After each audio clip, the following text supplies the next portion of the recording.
Welcome to our channel. Today we how to install CapCut for affiliate short-form video marketing. Easy tutorial step by step clearly.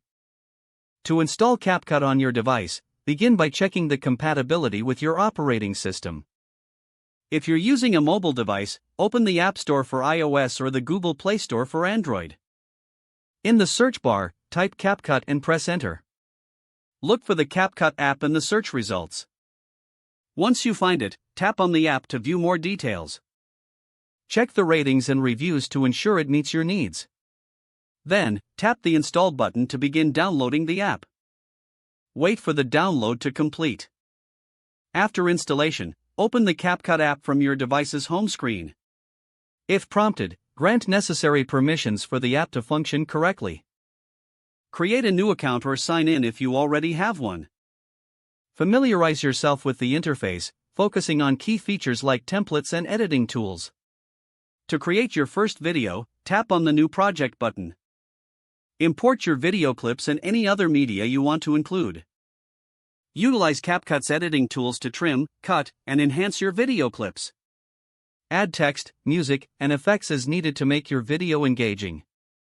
Once you are satisfied with your edits, tap the Export button to save your video. Choose your desired resolution and frame rate before finalizing the export. After exporting, you can easily share your video across various platforms for affiliate marketing. Remember to keep your content authentic to resonate with your audience. Stay updated with CapCut's new features for continuous improvement in your video marketing efforts. If the page does not load, refresh the browser or try again in a private or incognito window.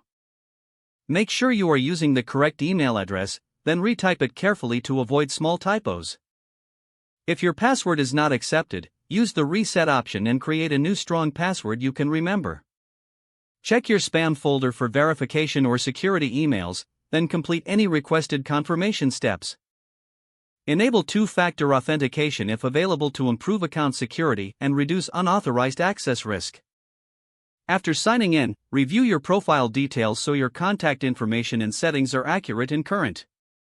If you see an error message, note it down and try again after restarting your device and internet connection. Don't forget to like this video and subscribe to our channel for more step-by-step tech guides.